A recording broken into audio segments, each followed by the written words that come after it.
And welcome back to Who Would Win? Birthday Who Would Win?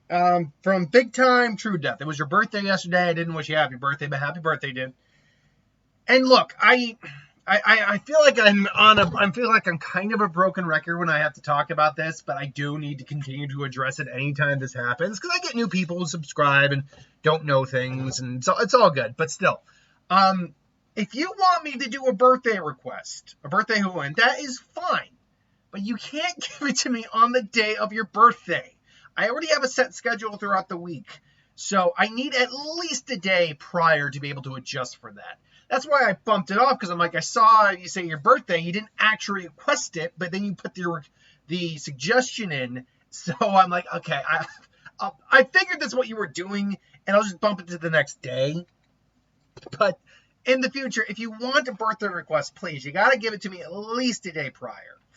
And I know you've been asking me for this one for a while, so I figured, let's just do it. Let's add another video. Why not? You asked for Dante from Dantes Inferno / the animated movie / the game versus Gabriel Dracula. Basically, Gabriel turned into Dracula in this, apparently, from Castlevania Mirror of Fate. If I am correct in the Shadow / Mirror of Fate, Dracula. He's essentially the final boss at the end of the game, and so forth and so on. Now, as Dracula, it's difficult to do Draculas from different games because technically speaking, it's all the same lore when it comes to Castlevania. I didn't play a lot of Castlevania, if any, but I do know at least a little bit of it, and I know Dracula is very powerful in those games, like extremely powerful, having multiple different dark-based attacks, including like energy production, manipulation, summoning demonic bats, the flying Medusa heads, being able to turn into a monstrous beast. What was it?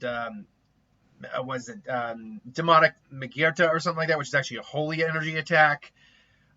So he's extremely best teleportation, general invulnerability, and supernatural strength. So he's a very powerful individual. But beyond that, he's also a very cunning and intelligent individual. Having centuries worth of experience, if not millenniums worth of experience under his belt. He's also very has a very strong hatred of humans, at least in the if I remember correctly, in the animated series, the anime they put on Netflix. Whether or not that translated to the games, or the games or not translate to the games, that's not fair because the games came prior. But you know what I mean. Whether or not the hatred of humans was translated from the games or is something that was inherent for the show. I think it was translated from the games, if I'm not mistaken. So this means he's very... he doesn't like people that much. Not like it's going to go off the handles if you see someone, but he doesn't like people very much.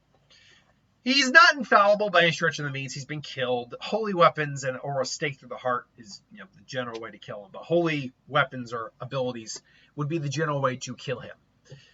Dante, pronouncing his name's going to be a little trickier, but I'll do my best. Alighieri is basically the main protagonist in Dante's Inferno, where he goes into hell to rescue his beloved Beatrice, going through all 9 layers of hell, basically, to do so.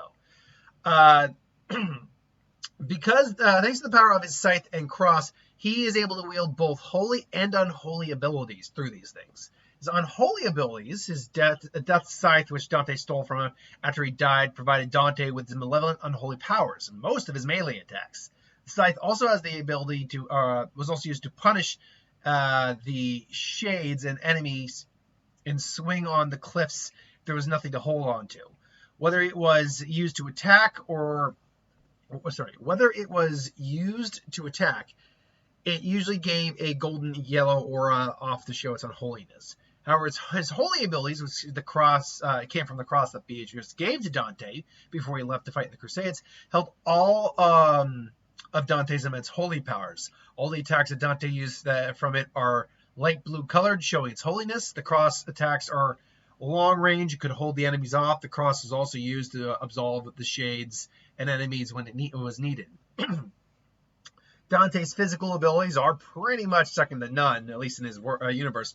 He was able to hold himself between the jaws of a beast and avoid being devoured during his travels.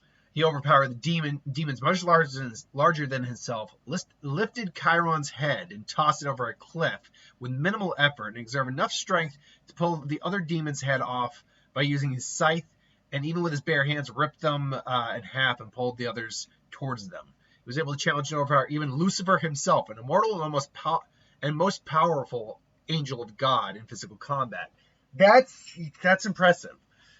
As durability was enough that he could survive incredible amounts of punishment that would kill any other human, even from the largest demons, and being undamaged and able to survive both the hellish fires and freeze, as well as survive the fall from great heights. Dante was able to endure the tremendous might of Lucifer and all the attacks despite visible difficulties. Superhuman speed, he's capable of keeping up with Lucifer. So there you go. Able to basically dodge most things in an instant to cover short distances. Stamina to go on forever. Divine powers, although another power that Dante had was called Redemption, which allowed him to temporarily become more powerful and faster. When using Redemption, Dante would not flinch when he was hit. He would still lose health when attacked, but would not flinch. Dante's scythe became more powerful and moved quicker along with the cross. Redemption mode could also be used combined with Lust Storm and Divine Armor, but not all three at the same time, since Lust Storm and Divine Armor could not be used together. Dante could use magic such as Righteous Path, which could perform a dash attack to leave a trail of icy shards in his wake. Sins of the Father, which is a magic pendant protected, which the magic pendant protected Dante and attacked nearby enemies. Suicide Fruit, which slammed a rotten fruit into the ground and stunned the enemies nearby. Martyrdom, which allowed him to sacrifice some of his health and mana to cause massive damage to nearby enemies. Lust Storm, which was a storm that surrounded Dante and dealt damage to enemies. And Divine Armor, which was a holy armor that protected Dante from all attacks and restored health. Dante's a pretty powerful guy. Now, Dante's still human. In theory, he could still be killed, but he literally killed death. So that does put a little bit of a hole in the plan. I will say this right out front. Giving these two... There are two backstories. Dracula is very powerful, doing many, many different forms of magic. He's got power equivalent to something like... he literally channels his power through a dark dimension, which is kind of a whole other universe scenario. But Dante literally went through all 9 layers of hell and fought and defeated Lucifer. And Dracula is no Lucifer.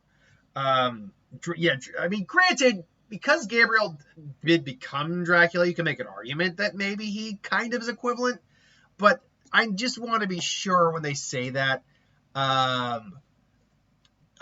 Is this the Archangel Gabriel that they are talking about, or is there someone named Gabriel? In order to enter the demon's prison dimension, Gabriel somewhat reluctantly allowed himself to be turned into a vampire, followed by defeating the demon by absorbing the power and killed in a single blow, completely sacrificing himself in the process. Mirror Fate, Gabriel returns as Dracula. But, okay, is this the Archangel Gabriel? No, Gabriel Belmont. Okay, that's all I needed to know. So, look, there's two problems I see for this right now. One, Dracula has been killed and gone to hell. I think he's come back on occasions, but still, been killed and gone to hell. Dante's gone to hell, been killed and gone to hell, but fought all the way through hell. But the biggest problem is that in a 2-segment issue, Dante has honestly fought far more powerful beings than Dracula. He's gone through all of hell and fought and defeated Lucifer. And save for God himself and maybe his brother Michael, there's no one comparable to Lucifer, theoretically. And because Dante's Inferno deals a lot more with the biblical side of things, we are dealing with the true biblical sense of Lucifer. And and Dracula is not that type of being. In fact, if anything, Dracula would be at a superior disadvantage because despite the fact that Lucifer is the devil, he's also an angel. He's capable of using the divine if he needs to. And Dracula's biggest weakness is divine magic, which Dante has up the yin-yang, not to mention unholy magic, including Death's Scythe. So, if these two met in a fight, it would be interesting to say the least. they would be trading magical blows back and back for a certain amount of time. But Dante's endurance, will, and durability, not to mention the fact he has multiple holy abilities on call to actually injure and possibly kill Dracula, does, I think, put Dracula at a disadvantage here. I would personally go with Dante. He's just, I think, done more than Dracula does in this context for a fight. But this is just my opinion. What do you think? Let me know in the comments below. But until then, thanks for watching. I hope you enjoyed. Like, comment, share, subscribe. I got another Who Would Win to do. I got a What If. I got the Fast X review. And I got one more What If to do. So I got a lot to do today. But until then, thanks for watching. See you later.